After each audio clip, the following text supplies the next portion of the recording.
दिल्ली के द्वारका सेक्टर 26 में एक पुराना मकान खाली पड़ा था। आसपास के लोगों का कहना था कि 5 साल पहले मकान में रहने वाला खुराना परिवार रातों रात अचानक गायब हो गया और फिर कभी कोई उस घर में रहने नहीं आया। लेकिन आज सुबह से ही वहां चहल पहल थी। किसी मिश्रा परिवार ने घर खरीद लिया था और मिश्रा जी का बेटा अतुल और उसकी नई नवेली पत्नी कविता वहां रहने आने वाले थे।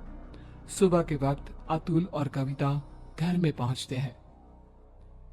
अतुल, घर की साफ सफाई तो बहुत अच्छी से हो गई है। हाँ, देखकर लगता नहीं कि 5 साल से बंद पड़ा है। हाँ, लेकिन इतने दिन से कोई इसे संभालने क्यों नहीं आया? अरे कविता, इस मकान के मालिक का कोई अता पता नहीं, कहाँ चले गए कोई नहीं जानता। तो फिर आपने घर को किससे खरीदा? मकान मालिक के कोई दूर के रिश्तेदार हैं, बहुत कम पैसों में बेच रहे थे तो मैंने खरीद लिया। जानती हो ना, दिल्ली में जमीनों के भाव कितने हो गए हैं। हाँ, लेकिन कोई गड़बड़ तो नहीं है ना? नहीं बाबा, ऐसा कुछ नहीं है। अतुल बाथरूम में नहाने जाता है और कविता किचन में। तभी उसके हाथ से स्पून गिर जाती है। जैसे ही कविता स्पून उठाने के लिए नीचे झुकती है, उसे किचन की शेल्फ के नीचे किसी की आंखें नजर आती है। कविता चीख कर बाहर की तरफ भाग आती है। अरे कविता, कविता क्या हुआ? अरे तुम ऐसे चिल्ला क्यों रही थी? क्या हुआ? वहाँ अलमारी के नीचे कोई है। अतुल नीचे झुक कर देखता है और घबरा के पीछे हट जाता है। मैंने कहा था ना, कुछ है वहाँ पर। अतुल, चलो हम यहाँ से चलते हैं। तुम भी ना कविता, वहाँ कॉकरोच है और कोई भूत नहीं है। एंड आई नो तुम्हें कॉकरोच से कितना डर लगता है। अतुल, मैं सच कह रही हूँ, वहाँ कॉकरोच नहीं बल्कि कुछ और था। किसी की आंखें। मुझे डर लग रहा है, मैं यहाँ नहीं रह सकती। अतुल कविता की बात नहीं सुनता और रात होने की वजह से कविता को सोने के लिए कहता है। डर की वजह से कविता को नींद नहीं आ रही थी। तभी उसकी नजर कमरे की छत पर लगे फैन के पास एक मकड़ी पे जाती है। वो मकड़ी को देखने लगी। देखते ही देखते कविता को एहसास होता है कि मकड़ी का आकार बढ़ता जा रहा है। कविता घबरा कर चीखने की कोशिश करती है और तभी वो देखती है कि मकड़ी एक डरावनी शक्ल में बदल गई। अतुल, उठो, वो देखो। क्या हुआ कविता? तुम ठीक तो हो ना? क्या हुआ? वो देखो अतुल, वो कौन है?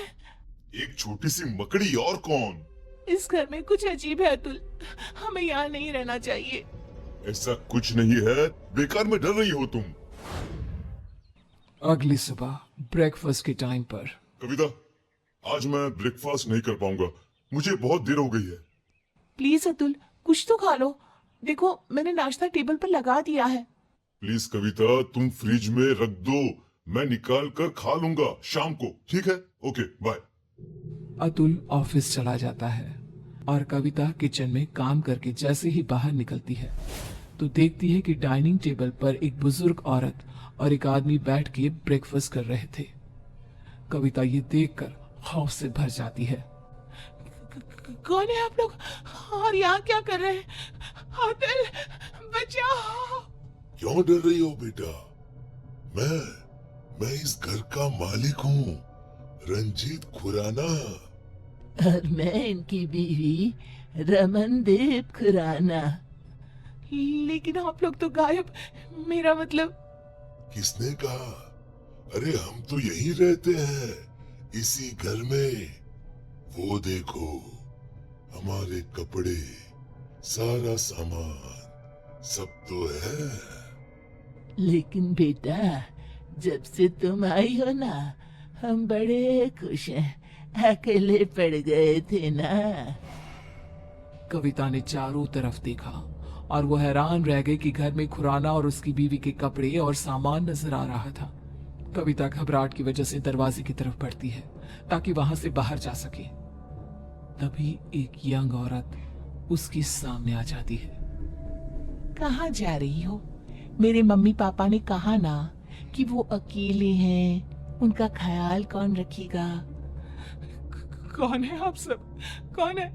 जाने दीजिए मुझे। मैं इनकी बेटी हूँ ना, क्या करूँ? मैं तो मरने के बाद इनका ख्याल रख नहीं सकती।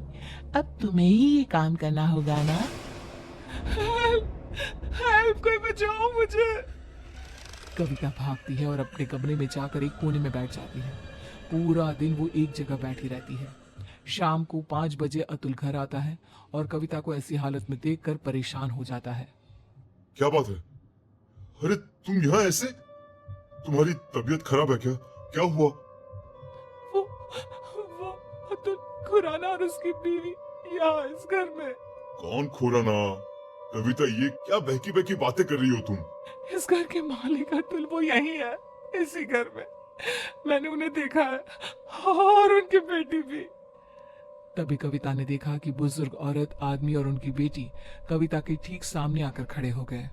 वो देखो अतुल, वो सब यहाँ है, तुम देख रहे हो ना? ओ ये, अरे ये तो मेरे मॉम डैड है। इनसे डरने की क्या जरूरत है? चलो अब उठो, डिनर बनाओ सबके लिए। और सुनो, मम्मी पापा को इंसानों का मांस बहुत पसंद है, तो वही पकाना। क्या कहा तुमने? तुम्हारे मम्मी पापा? लेकिन तुम अतुल मिश्रा मेरे पति हो, और ये खुराना, और ये क्या मजाक है? इंसानों का मांस? कौन हो तुम? ओह अच्छा, तुम्हारा पति, तुम उसकी वजह से परेशान हो। रुको।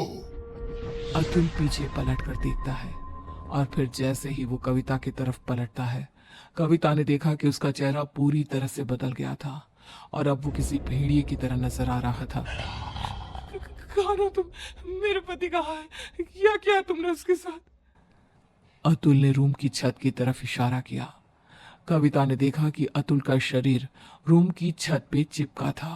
वो मर चुका था। अतुल, अतुल को बचाओ। अब कुछ नहीं हो सकता। जानती हो, ऐसे ही उस रात हम सबको मार के छत पे लटका दिया गया था। क्या गलती थी हमारी और मेरे परिवार की? यही इसी फैन के पीछे हमारी डेड बॉडी छुपा दी गई, फॉल सीलिंग करवा के, ताकि किसी को पता ना चले। हम सब यहाँ कैद हैं।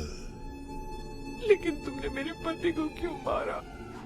उससे तो मरना ही था, क्योंकि उसके बाप ने, जो कि एक कॉन्ट्रैक्टर है, इस घर को हड़पने के लिए ये सारा खेल रचाया था। उसकी सजा तो मिलनी ही थी। मुझे जाने दो। मैंने तुम्हारा क्या बिगाड़ा? नहीं, अब तुम हमेशा के लिए यहाँ कैद हो। हमारी भूखी तड़पती आत्मा को संतुष्टि करने के लिए एक जिंदा इंसान का इस घर में होना जरूरी है। और अब से ये काम तुम करोगी। किसी को पता नहीं चलेगा कि तुम कभी यहाँ आई भी थी। हैं?